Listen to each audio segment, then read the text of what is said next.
Dated around AD 52, Thallus was one of the first secular writers who mentions Christ. Julius Africanus is one writer who quotes of his historical writing, saying, Thallus, in the third book of his Histories, explains away this darkness as an eclipse of the sun. Unreasonably, as it seems to me unreasonably, of course, because a solar eclipse could not take place at the time of a full moon, and it was at the season of the Paschal full moon that Christ died.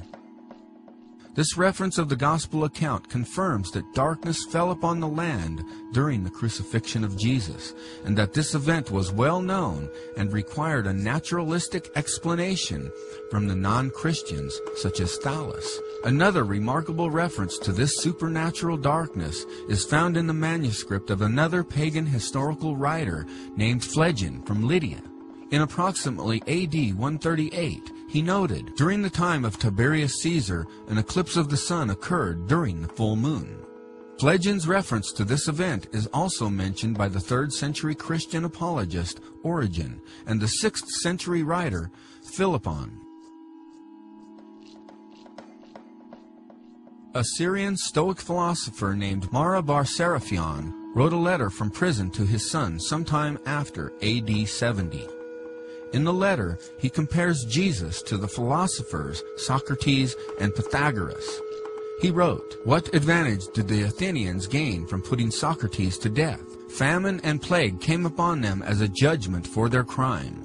What advantage did the men of Samos gain from burning Pythagoras? In a moment their land was covered with sand. What advantage did the Jews gain from executing their wise king? It was just after that their kingdom was abolished. God justly avenged these 3 wise men. The Athenians died of hunger. The Samians were overwhelmed by the sea. The Jews, ruined and driven from their land, live in complete dispersion. But Socrates did not die for good. He lived on in the statue of Hera.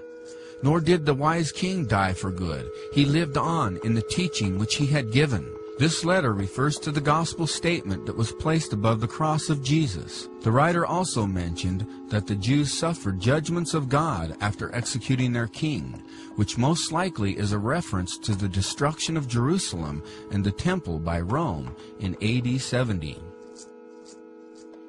Gnosticism flourished from the 2nd to the 4th centuries AD. Although these Gnostics were influenced by the New Testament, their teachings were pronounced heretical and viewed as such by the Church. However, several Gnostic Gospels testify of Jesus Christ. One of these heretical teachers asserts that the Son of God came in the flesh in his Gospel of Truth. For when they had seen him and heard him, he granted them to taste him and to smell him and to touch the beloved Son. When he had appeared, instructing them about the Father, for he came by means of fleshly appearance. Another is the Gospel of Thomas, which is usually dated from around AD 140 to 200.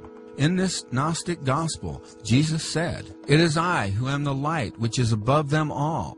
It is I who am from the all. From me did the all come forth, and unto me did the all extend. Split a piece of wood, and I am there. Lift up the stone, and you will find me there." Although biblical Christianity does not endorse pantheism, this heretical Gospel of Thomas confirmed that Jesus identified himself as the Son of God. When the King James Bible was published in 1611, the oldest Old Testament manuscript used by the King James translators was dated approximately AD 1100. Obviously, that old manuscript was a copy of a copy of a copy. Nevertheless, in 1947, the discovery of the Dead Sea Scrolls in the Qumran caves near the Dead Sea yielded over 1,000 priceless manuscripts dating before AD 68. Every complete book of the Old Testament was discovered except for the book of Esther. These manuscripts were virtually identical to the AD 1100 translation that was used for the King James Bible. For example, the scroll of the prophet Isaiah has been carbon dated to a range of between 335 BC and AD 107 and was virtually identical to the King James translations, aside from a tiny number of spelling translations. Along with these Old Testament manuscripts were scrolls that contained references to the New Testament and Jesus of Nazareth. One scroll discovered in Cave 4 refers to the Messiah as the Son of God and the Son of the Most High. Dated much later than the Old Testament scrolls, the New Testament fragments were dated between AD 50 to AD 100. This is consistent with the time of the writings of the Gospels.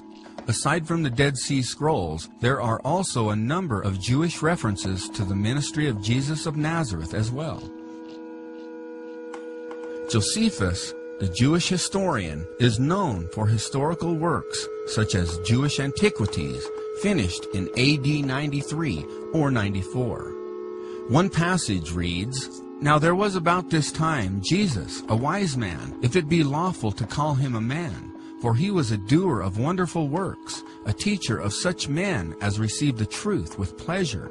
He drew over to them both many of the Jews and many of the Gentiles. He was the Christ, and when Pilate, at the suggestion of the principal men among us, had condemned him to the cross, those that loved him at first did not forsake him, for he appeared to them alive again the third day, as the divine prophets have foretold, these and 10,000 other wonderful things concerning him. And the tribe of Christians, so named from him, are not extinct to this day." This passage has raised heated debate among scholars because Josephus, a non-Christian Jew, makes statements about Jesus that an Orthodox Jew would not normally affirm. While some Christian additions may have been obviously foreign to the Testimonium, it still contains a great deal of historical truth that Josephus could have easily documented.